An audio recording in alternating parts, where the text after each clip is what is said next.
What's going on, y'all? It's boy Bino. I'm Renixio. And we're here to do a review for Wonder Park. Now, this is one of those kid movies that we wanted to try out, you know what I'm saying, and see if it was good. I love watching kid movies, okay? I like watching kid movies too, you know, because it makes me feel young at heart. Kind of splendiferous, you know, they're good. I mean, it was a cool movie. I mean, it was. This movie follows a character, June, and her mother, as they use their imagination, develop a amusement park called Wonderland. Yes. It's an amusement park they built in their imagination that it starts every day with the machine, activates everything. Then people suddenly magically appear. Yes. It's all magical. And the character named Peanut, which is a talking ape, gets ideas from their mother. Yeah. Whispering into a stuffed animal's ear to build more things in the park. It's a beautiful concept of a mother and a child getting along, spurring imagination, creativity, and all that other fun stuff. She gets a little older, the mother gets sick, and June loses a little bit of hope, which is why Wonder Park falls into disrepair. Mm-hmm. Wonderland falls into disrepair. And fast forward a little bit, and then she gets magically teleported to Wonderland through mysterious circumstances. We're not going to go too much detail about that. And she has to try to face her fears, face her darkness, her inner spark, all the other euphemisms for fight against what's wrong with her and fix herself. Right. Then come back out of it, a better person at the end of the movie, yada, yada, yada. It's very typical format in that style, having to fight your inner self, your inner demons, your darkness, whatever you want to call it, and triumph over yourself and become a better yourself and reignite your passions. I feel like this movie was to teach children that it's okay to feel sad, but at the same time, just don't let it consume you. That's what I got from the movie. There were several euphemisms or things to depression and darkness and stuff. And you know, just pushing through. That's what this whole movie was about, and I really liked that. The first I wouldn't even say first half. Well, I guess. Oh, the first section. The first section of the movie. You know, it pulled out a lot of emotion out of me. I was like, oh, okay, you know, she's happy, and then of course the mom gets sick. She gets scared, which is a normal. Childhood emotion when you're adult with your parents. You know, because you're scared. Like, what's going on? Like, is mom coming back? You know, of course, you know, throughout the movie, she gets a little older and she just realizing, like, I can't do this without. We're not talking like she becomes a teenager. She's maybe 2 years, 3 years older or something. She looks like she'd be 8 or 9. Looks like 8 or 9. And I could be wrong, but I'm telling you what she looks like. And of course, you know, not just depressed, but just scared that for her father also, because her father sends her to math camp. I'm like, really? He wants to go to math camp. I know. I can't do math. You want to go to math camp for real? Well, not now. I already know all that math. But as a child, it would have been kind of fun, especially with other people like me who like that kind of stuff. I hate math. I like math. I hate math. But yeah, but throughout the movie, you could just tell that she was afraid of leaving her father by herself. Well, probably because that's where her insecurities from her losing her mother or her mother getting sick. She didn't lose her mother.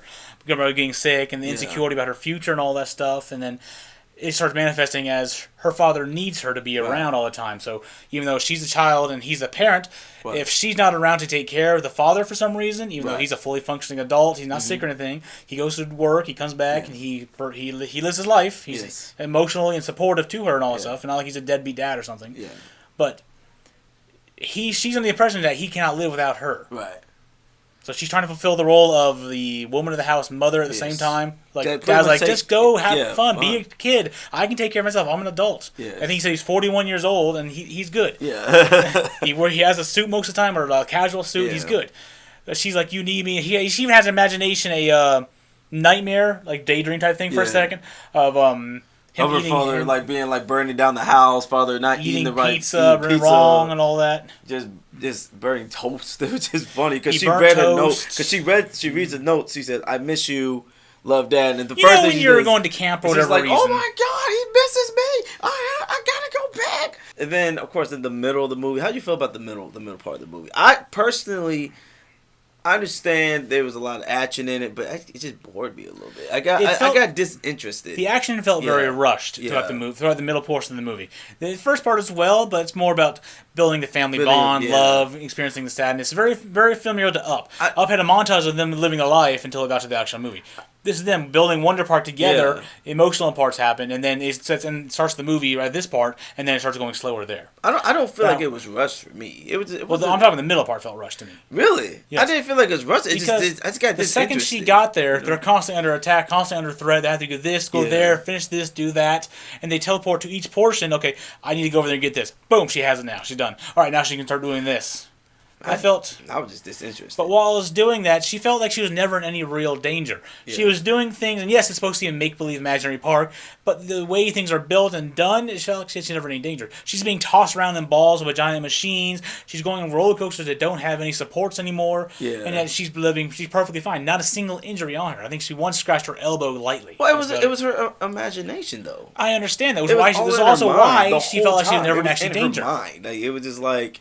It was so obvious because there was like parts of the movie where it's obvious it's all in her mind, and that's why in this version in the Wonder Park everything's being destroyed because she destroyed her version, so it's destroyed. It was just obvious. It was like okay, that leads back to her fighting her demons and reinvigorating her emotional ties to her past and all that stuff. Yeah. But it builds up and becomes something great, as you see at the end of the movie when she makes Wonder Park real. Yeah. Which I can see her becoming an engineer, being an actual Wonder Park. That would have been kind of cool to see, though. I would have loved to see as an adult or something. Like see her as an adult doing all that and having her own children and like remembering being like that. That would have been cool. What did you think of the animation style, though? I like the animation. It was cool. I mean, nothing really special. To be honest with you. Really, I like the atmosphere. The environment looked really intriguing and nice. Yeah. The robots, the smoke effects and particle effects when they're like going through fire. It felt dark and emotional. When they were being sucked into the darkness and all that stuff. The light effects were pretty good. That was the more part. That was the problem for me in this movie. I just didn't feel.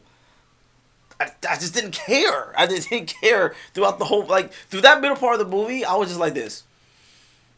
Like, even some of the jokes were very flat. Like, I didn't... The only time I laughed was with the bear. The only negative part I have to say about this movie, other than the very simplistic, predictable storyline... Yeah. There are two parts I didn't realize, or I predicted, but it didn't come true. Right. But I'm not going to really give it away here, because then it'll destroy the spoiler movie for you. Right. But other than that, it was a very predictable movie in a lot of aspects. However, one thing I really didn't like about this movie was the cringy uses of Splendiferous and other...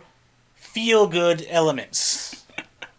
They use them so often and so much, especially to the end of the movie, middle into the end of the movie. They got cringy. Like, it's when you watch this kids movie, yes, it's kind of like an anthem. Yeah, we got this. Like, they just keep saying it over and over and over. Very similar to that was the Pokemon movie a while ago. Yeah. Poke Power. Or Pokemon Power or stuff. Poke Power, They kept saying that over and over. It got cringy because they're saying that. Or when you say a word constantly over and over and over, it doesn't feel real anymore. It got to like that, and they started using cringy. Splendiferous. You have a splendiferous time. You're all splendiferous. We are Wonder and Wonder Park. Splendiferous. It's like, oh, God. Stop saying that. It was bad. But that's just me. That's my opinion. That's one thing I didn't really like about it. The animation was beautiful. I love looking at June's eyes, the green effects, and then gold on the inside. Her eyes were really nice that way. Really? Yeah. You didn't do that? Anyway. I didn't really... Like I told you. I love looking at the eye effects in these cartoon animations, seeing how real they are. Are they just flat colors? They have a lot of depth and emotion and stuff in the eyes. Yeah. It's good to see the eyes like windows to the soul, so I like seeing... The more depth the eyes have in animation, the more full, human-like and full the character feels to me. Yeah. So I look at the eyes to tell a lot about the character when I'm looking at the movies. Some movies don't have that. It's like for... They just have like a white and a black dot as an eye, and that's okay for certain animation styles. But anyway, so any grievances out of this movie other than the boring middle you didn't like? I don't know. I just couldn't get into the movie. I mean, at the beginning part, I thought I was gonna pull out a lot of emotion, and I thought I was gonna enjoy. And you did have emotion all throughout the movie. Not really. I didn't care after that. After once she got into the park. Mm-hmm. I just didn't care after that. I don't know what it was. Well, when she first got to the park to when she got out of the park, you can see she was like a depressed, reserved child and all that stuff, dealing with her issues. When she got out, she was back to her original young self. She was wild, free, engineering, happy, and getting out being with her friends again. When she got to the park, she was emotional. She didn't care anymore. Right. Much like you watching this movie. Yeah. So I just did, man. Like I couldn't. I was trying my hardest to watch it and just enjoy it, but it was just something for me personally. I just didn't care. I just didn't. finally, after we got to the end, I was like, oh, okay, I understand. It's obvious that she was going to get out of the darkness. Anything else you want to say? Nah, I got nothing to say. All right, man. If you're watching this on my channel, go check out Robino Channel Entertainment, link down in the description below, as well as Kid Robino. He has a child show where he does a lot of cartoon stuff he liked as a child. Yeah. So it's all good stuff over there. Well, let's check out Fear About Gaming, our gaming channel. We do a lot of Let's Plays and other games as well. It's good fun. We have fun over there. We're trying to do Resident Evil. Yeah. We have to Robino try to finish it. Yeah. If you like this video, hit the like button and definitely leave a comment in the comment section below what you thought about the movie. Did we get anything wrong?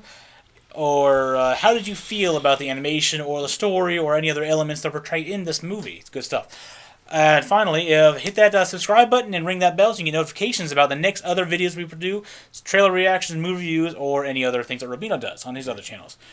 So I'd like to thank y'all for watching this movie review. Hope to see you in the next movie review we do. Bye. Peace out.